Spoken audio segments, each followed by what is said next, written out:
I wasn't just mad at him. I was mad at myself for ignoring my intuition.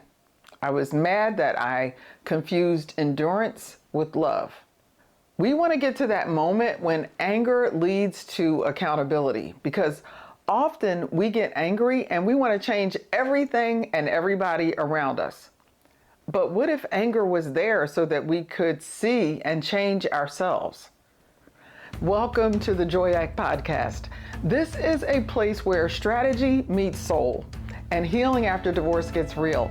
I'm Dr. Lisa Summerhour, author of Divorce is Not a Destination and creator of the A.A.C.T framework, which is featured in my Professional Woman's Divorce Recovery program. Now, this episode is episode 3 of my series on stages of the loss cycle. And this episode is on anger. I'm covering one stage at a time so you can recognize what's happening emotionally and reclaim your power with clarity and grace. Let's get into it. So I'm going to call this section From Fog to Fire. In the last episode, I talked about denial and that stage of where we kind of pretend to be fine. But once that fog lifts, what often comes is that heat associated with anger. So where shock and denial can scatter your focus, anger tends to sharpen it. It's the moment when your spirit finally catches up with your pain and it says, that's it, I'm done, no more. People often say there's no right or wrong way to grieve. And mostly I agree, except this. When anger causes harm to you or someone else, or it pulls you out of alignment with who you want to be and how you want to show up in the world, for me, that is when it becomes the wrong way. And honestly, it's not just with anger. That could be with any of the stages of the loss cycle. But anger itself, anger can be a good thing because it's targeted. Think about it.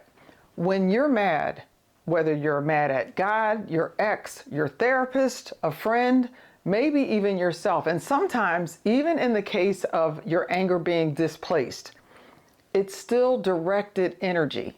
And that's the point. So I want you to take a minute and acknowledge that. For some of us, this is really hard, especially if you grew up believing that showing anger made you weak, it was unfeminine, or it was somehow ungodlike. If that sounds familiar, there's a good chance that you learn to suppress your anger and then maybe call it strength. So I don't want you to judge it. Don't spiritualize it away either. And what I mean by that is this. I learned this listening to Pastor Christian A. Smith. And for those of you who have been watching me, I have mentioned his name before. I mentioned him in my book. But what he says when he's talking about this is don't use your faith as a way to minimize, ignore, or deflect an emotion because you've been taught that it's not good, it's not godlike, or it's not becoming of fill in the blank with whatever your spiritual or faith belief is. In my book, Divorce is Not a Destination, I basically just come out and say, stop the bullshiggity. Anger is not a character flaw. According to people much more knowledgeable than I am, it's one of the primary emotions wired into us as human beings. So that includes anger, which could be fury, resentment, or hostility. It might be sadness, which could show up as grief or despair. There's fear, which could look like anxiety or dread. And I might talk a little more about fear and anxiety later. Enjoyment, which could show up as relief or pride. Disgust might look like contempt or aversion. And shame could register in you as guilt or regret. And this is the thing, denying any of them, including anger, is counterproductive to healing. When you don't give emotion a voice, it'll find another way to surface and communicate. Now, I'm not a physician, a therapist, or a psychiatrist. This is my personal belief, and it does happen to be supported by research, and I'll share that with you. You've built a successful career, checked all the right boxes, but after divorce, why does it feel like everything is falling apart? Searching for answers online at 2 a.m., it will not bring you peace. Neither will pretending you're fine when inside you're anything but. I remember those feelings, the exhaustion, the anxiety, and the frustration from feeling stuck. It seemed like No matter what I did, I could not figure out a way to move past the pain. If you are dealing with a divorce while you're also managing your career, I've been there. Things didn't get better for me until I stopped waiting for time to heal me and I took control of my own healing. And that's how this came about. That's why I designed the 4 essential steps to creating joy after a difficult divorce. It's time to break the cycle. Imagine waking up feeling lighter, knowing exactly what to do next, and rediscovering your joy, not just surviving, but thriving. In this masterclass, you'll learn the biggest mistakes that keep you stuck in divorce pain, why traditional recovery methods don't always work for high-achieving women, and the 4 essential steps to rebuilding your confidence and joy. Give yourself permission to stop reliving the past and start designing the future you deserve. Register today. When we trap emotional energy inside, when we refuse to give our anger, our grief, a healthy outlet, we do ourselves harm, not just psychologically, but physiologically. Now, the studies back this up. A 12-year study in psychosomatic medicine found that people who routinely suppressed emotion had a higher risk of earlier death from all causes. Another one, a meta-analysis in Frontiers in Psychology showed that holding in negative emotion triggers elevated stress responses, heart rate, blood pressure, the whole stress cascade. And then there was newer research from 2024 that links emotion suppression to higher allostatic load. And that means that's the physical wear and tear of chronic stress. So while you may keep saying, I'm fine, when you're actually not, what you're really doing is keeping your nervous system on high alert. Your body remembers and it responds. Healing has to be body aware and soul aware. Now, there are some good things about anger. Anger has direction, and that's a good thing. It tells you that a boundary has been crossed or a value has been violated. It's how your self-respect knocks on the door and says, hey, excuse me, remember me? So instead of pushing it away, listen to it. Ask, what is this anger here to teach me? I can actually remember what it felt like to turn that heat of anger inward, because I wasn't just mad at him. I was mad at myself for ignoring my intuition. I was mad that I confused endurance with love. We want to get to that moment when anger leads to accountability, because often we get angry and we want to change everything and everybody around us. But what if anger was there so that we could see and change ourselves? Because once you own your anger, you stop letting anger own you. And yes, anger can coexist with sadness, love, and even relief. I read somewhere that grief is love with nowhere to go. And to that, I add this. Sometimes anger is self-love demanding to be seen. I'm going to share this exercise with you, and I'm calling it Facing the Fire. I want you to grab a journal or just pause and sit and think through these things and ask yourself these questions. And you can rewind this if you want to write them down later on. Why do I feel angry? What am I angry about, and who am I angry with? What did they do, or just generally what happened? Tell the story of what happened. Why does it matter? And what does it mean for me? What am I actually afraid of or anxious about? And this last one, how would I rather feel in this moment? Because this is going to show the gap between where you are and where you'd rather be. Then you can ask yourself, what's keeping you from moving to where you want to be? So I'm going to give you something else that you can do. And this is, ask yourself why 5 times. Ask yourself why 5 times. And you can start with, why am I angry? And I'm going to just go through this asking myself why to give you an example of what this might look like. So the question is why? Why am I angry? And I could say, well, I'm angry because the relationship ended and I feel just devastated because it ended. Why? Well, I'm devastated because I thought we were going to be together forever, for years. I was in love with this person. Why? I was in love with this person because everything started out so beautifully. He was doing wonderful things, and I thought these things were going to continue, and they didn't. Why? Why didn't they continue? They didn't continue because he was in love with somebody else. Why? Because they had do you see how this can snowball?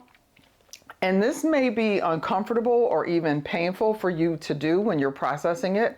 And as much as you may not have gotten up and gotten a pen when I suggested it, I really want you to either write this down as you're doing this why, or record it. You don't have to videotape it, but just put it on a recorder. Ask yourself these questions and just talk into the recorder, and you can play it back for yourself later, because you will create a storyline that may actually help you process your anger down the road. Because when you have to deal with the reality of saying, okay, this person was with someone else. Now, you may find yourself getting more angry before you get to the part where you start processing a little bit better, because there could be some pain in the fact that realizing that somebody that you've been with, that you were in love with, was actually falling in love with, or never stopped, or whatever happened with another person, to have to process that. Because you could get to the place where you go, okay, so why would you want to stay with a person like that? And at the end of the day, your answer at some point is going to be, I don't want to be with somebody who's not in love with me, right? And so you can do this why. This is actually a technique that companies use for teams, this 5 questions or 5 whys. I really believe a lot of things that work in corporate America can be just as effective in our personal lives if we apply them, okay? And so this technique is something that you can use, and I think you'll find that it will work equally as well for you when you use it for yourself. So just give it a try. What's important is the fact that you face it. You can't fix what you won't face. And I got that from, oh my gosh, years ago. Pastor Edmund at Second Baptist Church in Elgin, Illinois used to say, this is where I got it, you can't fix what you won't face. And I have added, and you can't face what you refuse to name. So if you're brave, I want you to revisit that last question. How would you really like to feel right now? Even though you're angry right now, you know how you'd prefer to feel. You probably don't necessarily want to be and stay angry. And so the question is, how would I rather be feeling right now? And then say, is there one small thing that I can do to move closer to that feeling? Just one little thing that will move you out of full-fledged anger closer to where you want to be. You can always pivot back and pick up anger a little bit later, and you just might, if you haven't really processed it through in this law cycle. You're going to probably wind yourself back through being angry again at some point, but you can do this for yourself. What's some small thing that I can do that moves me closer to the emotional state that I prefer to be in right now? So I have a couple other little exercises that you can do, and I'm going to share them. Pick what works, pick what feels right for you, do all of them. There's no rule here, but I want to give you some tools that will help you. So the first one is, it's called the Unsent letter. I want you to write a letter. You're never going to send it. And because you're never going to send it, you're never going to show it to anybody. I want you to say everything you've ever thought of, everything that you have said and haven't said, and just let those words leave your body. Get them out of your system and put them on that paper and write it out. Now, if you want to type, I'm kind of a typer because I type faster and it lets me keep up with my thoughts when I'm just doing something like this freestyle and I have all these thoughts flooding me. But if you want to write it or type it. But the point is to get it all down. Get it all down. And I'm going to add this to this exercise. I want you to stand up with a piece of paper or your phone or your iPad so you can read everything that you wrote out loud so you hear the words coming out of your body.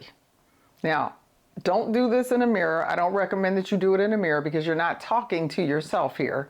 If you have a picture of the person, or you can use your artistic ability and get a piece of paper and draw their head so you know that it's them if it's someone that you're angry with, put that up and speak these words to that image. And this is your chance to do your monologue. This could be your acting debut. So I want you to pour everything that you have into doing this exercise, because the physicality of this and the energy that you're going to expend is actually going to help you move that energy through your body. It's going to help you move that anger where it needs to be so that you can get it out. And the words that you're using is what's going to really help purge that. So you want to write this stuff down, stand up and read this stuff out loud. You know, you're basically going to be saying that my anger is serving its purpose now, okay? Because it's helping me process all of these emotions and these thoughts. And that's how you can release the energy safely instead of recycling it into resentment. So that's one exercise. Now, the next one is, sometimes words really aren't enough. And even though I had you stand up and use some physicality, I want you to be physical on purpose with this next exercise. I want you to be able to move through it. You're going to take that rage on a walk. You can go outside and throw ice at a wall, or scream into a pillow until you're hoarse or exhausted. You can dance until your shoulders just drop because you're just from the fatigue. Go to the gym and work out. Don't hurt yourself. Don't hurt yourself on any equipment, but go to the gym and do a little more than you used to do. Or if you're not used to getting on a bike, get on one of the bikes until you just can't move anymore and you almost have to be carried to your car.